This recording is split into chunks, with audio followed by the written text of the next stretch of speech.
Bonjour. Bonjour. In this program, we'll be looking at how to ask for directions and how to make sense of the replies. We'll also be showing you how to say where you come from. Finally, in our film report, we go to a mountain valley above Grenoble to look at the construction of a hydroelectric dam and its effects on the life of the valley. In the last program, we talked to people about what there was to do and see in Grenoble using the phrase il y a, meaning there is or there are. Il y a can be turned into a question by the tone of voice. Listen to the difference. Il y a un théâtre à Grenoble. There is a theatre in Grenoble. Il y a un théâtre à Grenoble? Is there a theatre in Grenoble? In our first scene, we follow someone who is looking for a chemist, une pharmacie. Il y a une pharmacie près d'ici?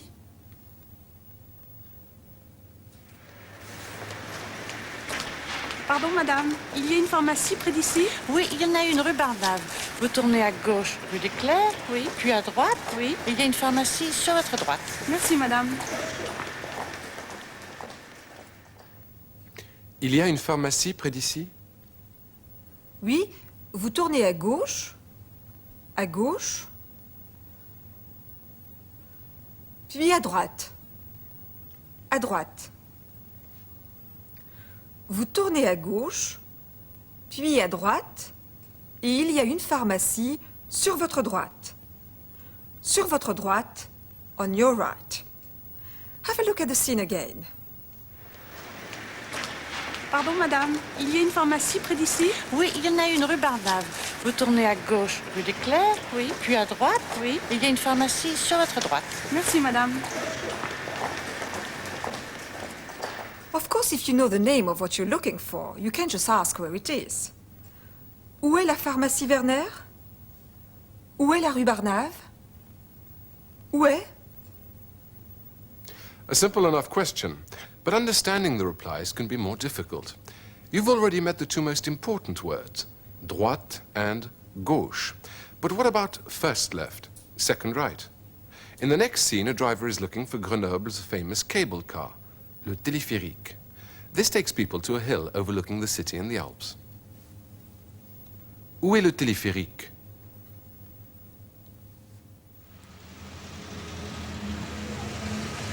Pardon, monsieur l'agent. Où est le téléphérique, s'il vous plaît? Vous prenez la deuxième rue à gauche, au bout, là. Ensuite, la quatrième rue à droite. Oui. Vous avez le téléphérique sur la droite. La deuxième rue à gauche, la quatrième rue à droite. La première rue à gauche, la deuxième rue à gauche. La première rue à droite, la deuxième, la troisième, la quatrième rue à droite. Vous avez le téléphérique sur la droite. Sur la droite, on the right.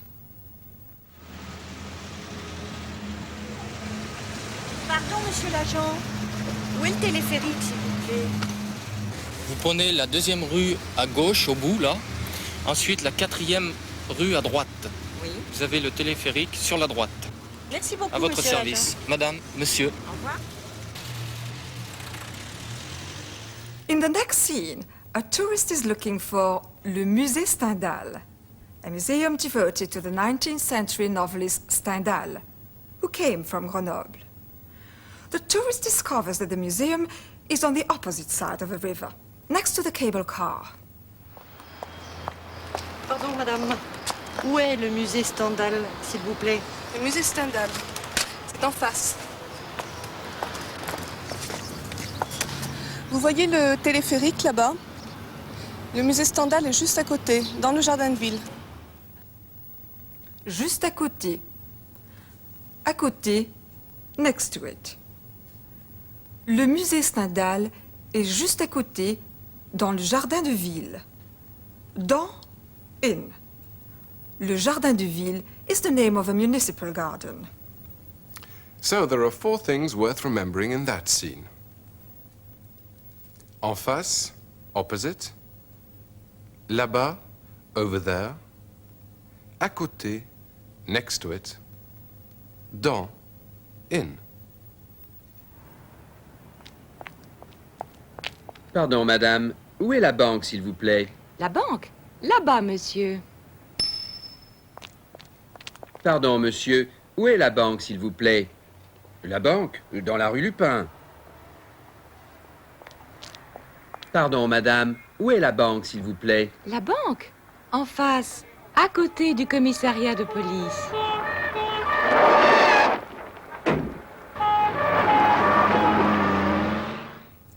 Listen for those words as we show you the scene again. Pardon, madame. Où est le musée Stendhal, s'il vous plaît? Le musée Stendhal, c'est en face. Vous voyez le téléphérique là-bas? Le musée Stendhal est juste à côté, dans le jardin de ville. Ah, d'accord. Merci beaucoup. Au revoir. Au revoir, madame.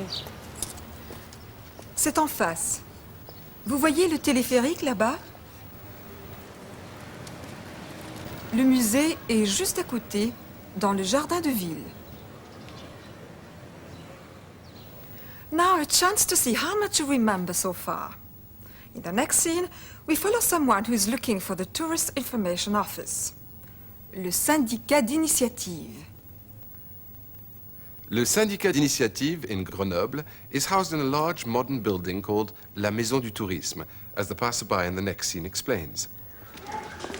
Pardon, madame, où est le syndicat d'initiative, s'il vous plaît? Le syndicat d'initiative, c'est à la Maison du Tourisme. Alors vous prenez la deuxième rue à gauche, puis la première à droite, vous continuez jusqu'au bout de la rue, et c'est en face de vous, sur la gauche. Well, could you have found the tourist office from those instructions? We'll go over them phrase by phrase. Vous prenez la deuxième rue à gauche, puis la première à droite. Vous continuez jusqu'au bout de la rue. Jusqu'au bout de la rue, as far as the end of the street. Et c'est en face de vous, sur la gauche. The man in the scene repeats the directions to make sure he's got them right. But he doesn't use exactly the same words, and he introduces one important new phrase. Tout droit. Tout droit. Not to be confused with à droite, to the right. Tout droit means straight on. Donc, par là-bas, la deuxième à gauche, ensuite la première à droite, tout droit, et au bout de la rue, c'est en face, sur la gauche. Oui, c'est ça. C'est loin d'ici? Non, c'est à 5 minutes. C'est loin d'ici? Loin d'ici? Far from here? C'est à 5 minutes. Or it could have been, c'est à 500 mètres. That scene contains most of the keywords you'll need to know in order to make sense of directions.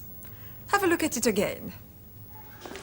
Pardon, madame, où est le syndicat d'initiative, s'il vous plaît? Le syndicat d'initiative, c'est à la Maison du Tourisme. Alors vous prenez la deuxième rue à gauche, puis la première à droite, vous continuez jusqu'au bout de la rue, et c'est en face de vous, sur la gauche.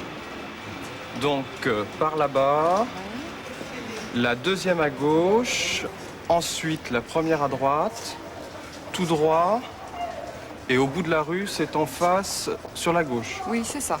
C'est loin d'ici? Non, c'est à 5 minutes. Ah bon, merci. Au revoir, madame. Au revoir, monsieur. Finally, a way of avoiding complicated directions altogether. Show people a map. That's just what the woman in the next scene does as she asks for a nearby bank. Il y a une banque près d'ici?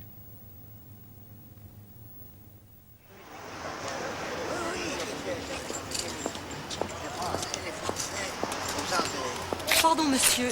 Il y a une banque près d'ici? Vous avez 3 ou 4 banques, place Victor Hugo. Place Victor Hugo, c'est où sur le plan? Vous êtes ici, place Saint-André, et la place Victor Hugo est là. Ah oui. C'est où sur le plan? Place Victor Hugo. C'est où sur le plan? Vous êtes ici. You are here. Vous êtes ici, place Saint-André, et la place Victor Hugo est là. Ici, here, là, there. Pardon, monsieur, il y a une banque ici. Vous avez 3 ou 4 banques, place Victor Hugo. Place Victor Hugo, c'est où sur le plan? Vous êtes ici, place Saint-André, et la place Victor Hugo est là. Ah oui. Merci beaucoup. Je vous en prie, madame. Au revoir, monsieur.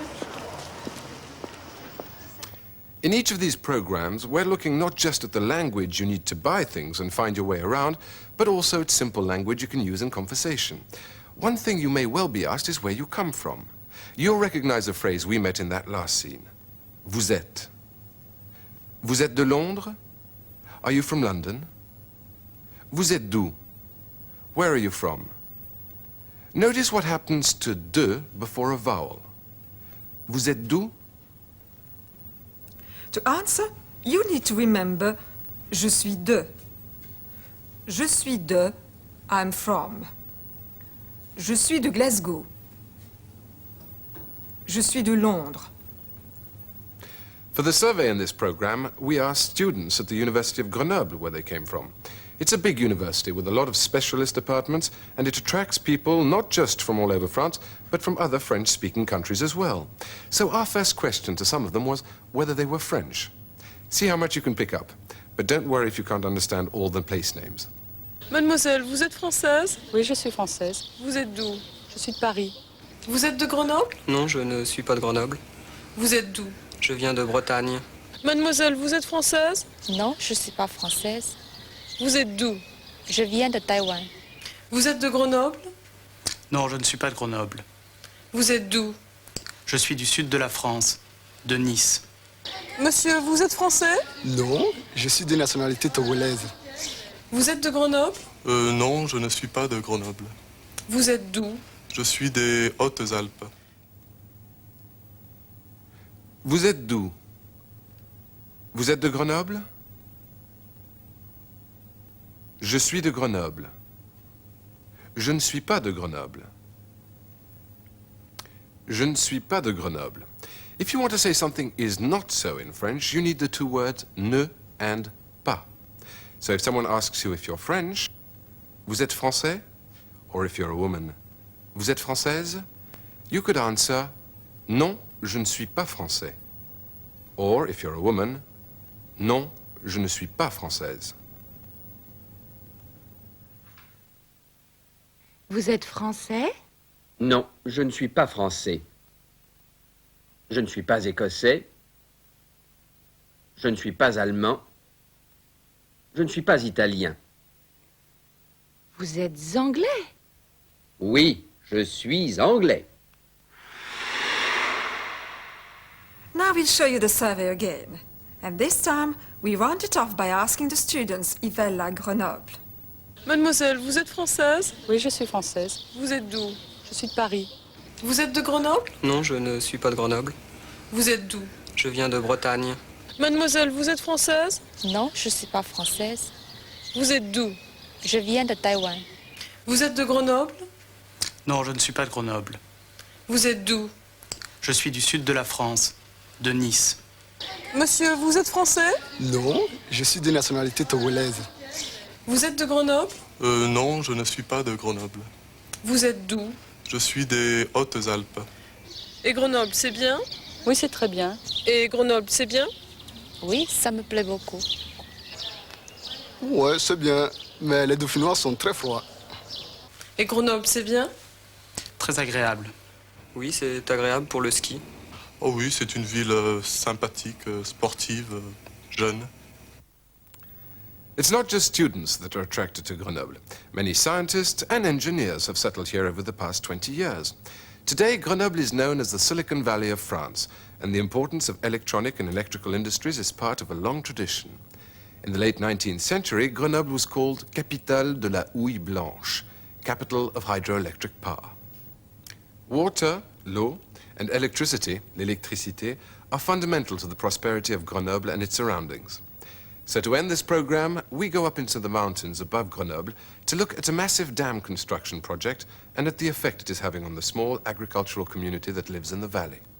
We also visit a hydraulics company in Grenoble called Sogrea, where engineers design and test dams and other hydraulic projects, not just for France, but for countries all over the world. Because of the subject, there are a few specialized words in this film. Two you'll hear frequently are un ingénieur, an engineer, and un barrage, a dam.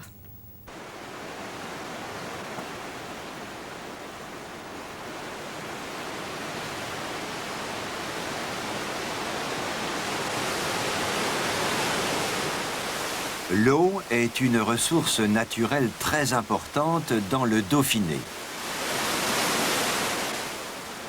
Surtout en ce qui concerne la production de l'électricité. Grenoble est un centre de recherche hydraulique. Dans les laboratoires de Sogrea, par exemple, on prépare des projets de navigation, d'irrigation, des projets hydroélectriques. Ceci est le modèle réduit d'un barrage hydroélectrique en Amérique latine. Monsieur, quelle est votre profession? Je suis ingénieur. Et qu'est-ce que vous êtes en train de faire, là? Ici, je travaille sur le modèle réduit d'un barrage. Et ce barrage est où? Il est à Agoyan, en Équateur. À Sogrea, on travaille sur des projets pour tous les pays du monde. Mademoiselle? Oui.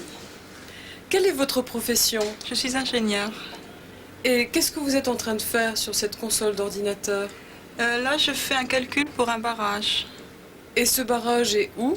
C'est le barrage de Kifil, en Irak. Monsieur, vous êtes ingénieur? Oui, je suis ingénieur, oui. Et là, qu'est-ce que vous êtes en train de faire? Eh bien, j'étudie un barrage qui se trouvera au Sénégal et qui est actuellement en construction. Près de Grenoble, il y a aussi un grand barrage hydroélectrique qui est actuellement en construction. C'est le barrage de Grand Maison. Il est construit par EDF, Électricité de France.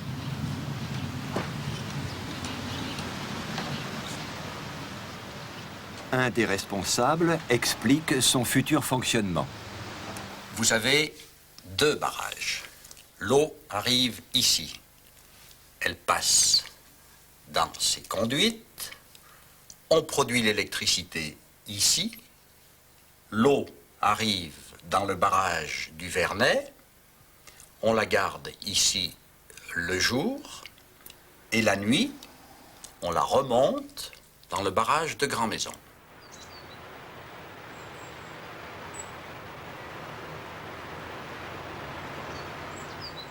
Après 4 ans de travail, le barrage de Grand Maison n'est pas encore fini.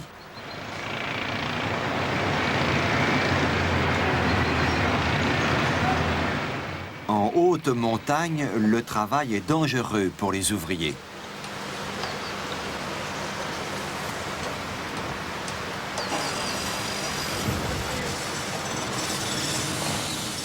Des guides sont là pour faire les travaux difficiles. Monsieur, quel est votre métier ici? Conducteur de travaux, responsable des travaux spéciaux ou acrobatiques. C'est-à-dire?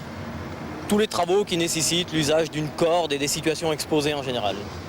Je suis guide de haute montagne et utilisé pour tous les travaux dangereux. Nous plaçons des grillages de protection, nous faisons toutes les purges de falaises, tout ce qui concerne les chutes de pierre et puis d'autres travaux dangereux.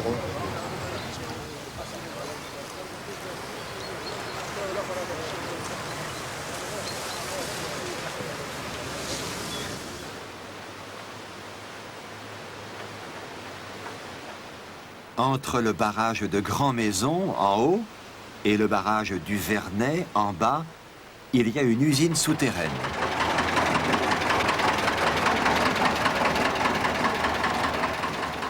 Dans l'usine, on transforme l'énergie de l'eau en électricité. Sous terre, les conditions de travail sont difficiles. Il y a beaucoup d'humidité, pas beaucoup d'air et pas beaucoup de lumière. Il y a 2000 personnes qui travaillent à Grand-Maison. C'est certainement un grand projet. 2000 personnes dans une petite vallée peu habitée, c'est aussi un problème. L'ingénieur responsable de l'usine souterraine, Pierre Foraz, s'intéresse à ce problème. Mais au départ, c'était très difficile de trouver des logements chez l'habitant. Et maintenant Maintenant, les travailleurs sont bien acceptés et les habitants ont fait des efforts pour remettre en état leur habitation, pour pouvoir louer donc aux travailleurs qui viennent, pour certains, qui viennent avec leur famille. Mais il n'y a pas assez de maisons particulières dans la vallée. Les travailleurs, qui sont souvent des immigrés, vivent aussi dans des maisons construites spécialement pour eux, ou dans des caravannings. Ils peuvent donc être en famille et près de leur travail.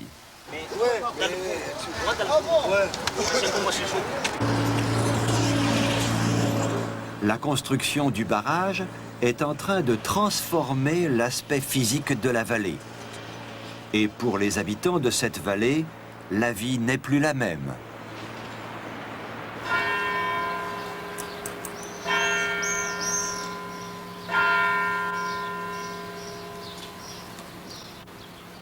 Joe Ramel est prêtre. Il habite ici depuis 19 ans. Pour lui, le changement est net. Ça a bien changé la vie du pays. Avant le barrage, la vie du pays était en diminution, en régression. C'était l'agriculture qui faisait vivre les villages. Les gens vivaient sur le revenu de leur exploitation, avec surtout les vaches. Mais l'activité principale aujourd'hui, qu'est-ce que c'est? L'agriculture, il n'y en a plus. Il n'y a plus de vaches sur la commune. Mais l'hôtellerie et puis les petites entreprises ont trouvé du travail grâce au barrage.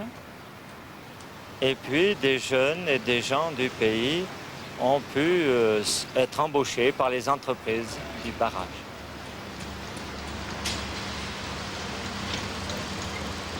Aujourd'hui, dans la petite vallée, il y a du travail pour tout le monde. Oui, mais la construction du barrage finit dans 4 ans.